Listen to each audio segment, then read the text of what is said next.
Hi, everyone, and a very warm welcome to all of you to this episode of All Things Lean with your host, Madhulika Rajahan. In our last episode, we talked about Lean UX design process. In today's episode, we will discuss Dieter Rams and his 10 timeless commandments for good design. Let's play a virtual visit to a famous industrial designer's workshop. By examining the principles of his winning approach, we can incorporate vital elements into our designs in the less is more age. Dieter Ram was a German industrial designer who is responsible for the designs of Braun's customer products for many years. About 50 years ago, in his quest to answer the question, is my design a good design? He developed the 10 principles of good design, sometimes also known as the 10 commandments. It's amazing to see how valid these principles are even today. So much that we feel that even more than back when Rams actually wrote them. Both consumer products and technology have changed tremendously. Even aesthetics have changed considerably, and many of Ram's design look old fashioned for most of us, or trendy and in if you're a fan of the 60s and 70s design. Despite all these changes around, the commandments remain valuable guidelines for anyone working in design and not only for industrial designers but also for user experience designers. So let's look at what those 10 commandments were. According to Dieter Rams, a good design should be innovative, makes a product useful, is aesthetic, makes a product understandable, is unobtrusive, is honest, is long lasting, is thorough down to the last detail, is environmentally friendly, and involves as little design as possible. Let's see each of them in a little more detail. The first one being good design is innovative. The possibilities of innovation are not by any means exhausted. Technological development is always offering new opportunities for innovative design. But innovative design always develops in tandem with innovative technology and can never be an end in itself. Good design makes a product useful. A product is brought to be used. It has to satisfy certain criteria, not only functional but also psychological and aesthetic. Good design emphasizes the usefulness of a product while disregarding anything that could possibly distract from it. Good design is aesthetic. The aesthetic quality of a product is integral to its usefulness because products we use every day affect our person and our well being. But only well executed objects can be beautiful. Good designs make a product understandable. It clarifies the product structure. Better still, it can make the product talk. At best, it is self explanatory. Good design is unobtrusive. Products fulfilling a purpose are like tools. They are neither decorative objects nor works of art. Their design should therefore be both neutral and restrained to leave room for the user's self expression. Good design is honest. It does not make a product more innovative, powerful, or valuable than it really is. It does not attempt to manipulate the consumer with promises that it cannot be kept. Good design is long lasting. It avoids being fashionable and therefore never appears antiquated. Unlike fashionable designs, it lasts many years, even in today's throwaway society. Good design is thorough down to the last detail. Nothing must be arbitrary or left to chance. Care and accuracy in the design process show respect towards the user. Good design is environmentally friendly. Design makes an important contribution to the preservation of the environment. It conserves resources and minimizes physical and visual pollution throughout the life cycle of the product. Good design is as little design as possible. Less but better because it concentrates on the essential aspects and the products are not burdened with non essentials. Back to purity, back to simplicity. In web and app design, we are surrounded by applications and state of art software. Thus, a common danger is that we innovate for the sake of innovation. Browse for weather apps and you will find out a myriad of them. From those that really serve a purpose, that is umbrella, to those that focus solely on the design or on the features no one really needs.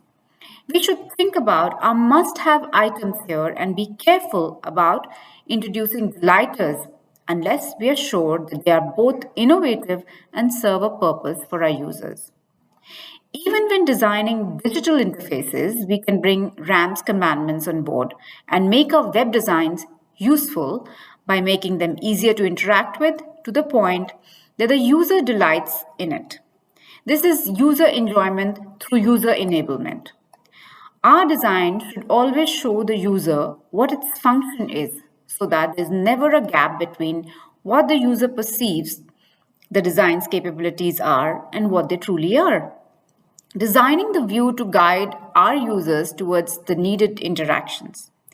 We must make buttons look like clickable buttons and think about positive and negative interactions. Think of traffic lights. Green means go, which is positive, and red meaning stop or negative. Not building unneeded elements into our design. Remembering the 80-20 rule and think carefully before adding every element to avoid the chance of clutter. What are you designing for? Is it a blank where security and padlock insignias and the use of ever reassuring blue color schemes are needed? Make your design reflect the character of the purpose of the design and remember that on the scale between the engineering, that is aestheticlessness, functionality, and art, that is functionless aesthetics, we are in a unique position or design. A good design can speak for itself without asking the user to commit much effort. Showing is better than telling. If a user can intuitively deduce what to do with your design, that's an ace. If you have to compose instructions to get him or her to interact with it, that's no use to ace. In your design, think about this. Can you cut down the user's cognitive load so that a design has already done the thinking for them on her and all the user has to do is go along with it and interact? Yes, we are designing for the digital realm. So we have to challenge that mechanical product didn't. Looking at a hairdryer, you can work out straight away what to do. Looking at a web app or design will make more mental investment. As long as we can make our designs understandable and flow in a way that our users can interact efficiently, there is a great chance that we'll save ourselves from generating user frustration. This surely sounds familiar to us in how we design to allow the user to maneuver his or her creativity into the design. Digital designs afford a lot of room for expression.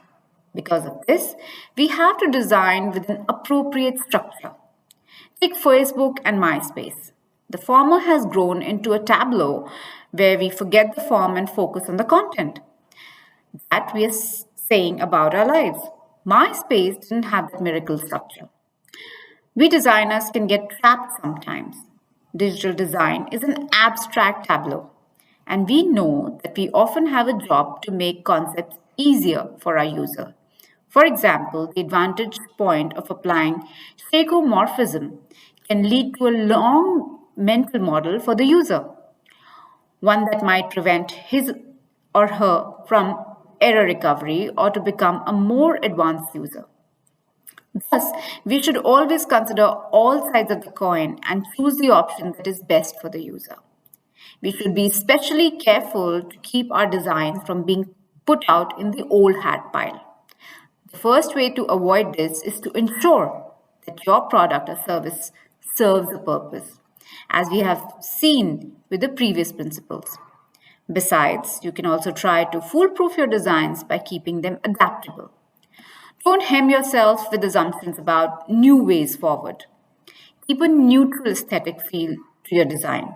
For example, be mindful of a crisp, clear text, which is always be readable, versus a playful font that seems cool. Check out the lettering on the covers of 1970s Pulp Fiction books dated, aren't they?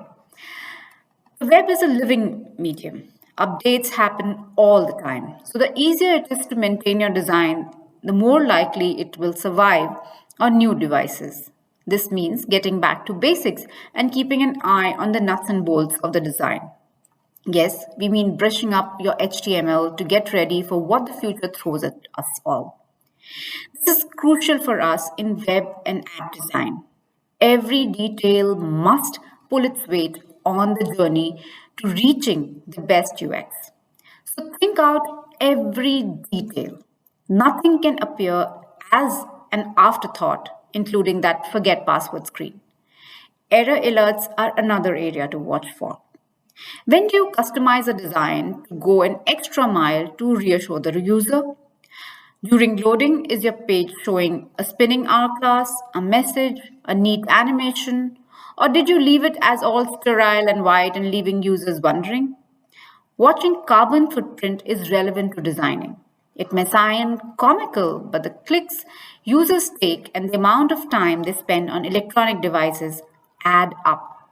If we imagine the internet as being like the world, we're on the right track here.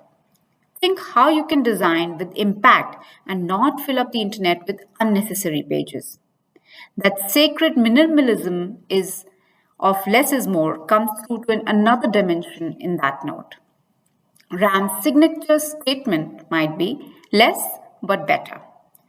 Simplicity in web and app design, as with mechanical design, is the ultimate goal in helping users in the digital age. The internet is saturated with element heavy designs. This may give us confidence that we can beat our competitors who don't know what they're doing wrong. But there's still the point that many users are array of the internet because over designing sites dominate. Less is more, but thoughtfully less means better. Making our designs good means making them simple. Making great designs means staying focused only on the essentials and cutting off the frills. In the end, Dieter Ram's Ten Commandments are proof of his minimalistic and functional approach to design. But more than that, they are proof of his professional stand. This is why we can easily make these principles our values, our philosophy of how design, and hence UX design, should be for any product or service. A tiny example of how relevant these ideas still are is the mobile myth that mobile equals less. Anytime you sense this opinion again, you can answer exactly less but better. We are sure that while reading the principles, many more examples would have come to your mind. Good design is innovative. Good design must be useful. Good design is aesthetic design. Good design makes a product understandable. Good design is honest, it is unobtrusive, it is long lasting. And good design is consistent in every detail. And lastly, good design is environmentally friendly. Good designs are a little designs as possible. With this, we come to an end to this episode of All Things Lean. Don't forget to like and subscribe and comment in the comment section to know what you'd like to know more. Until next time, this is your host, Madhulika Rajahan, signing off. Have a wonderful day ahead.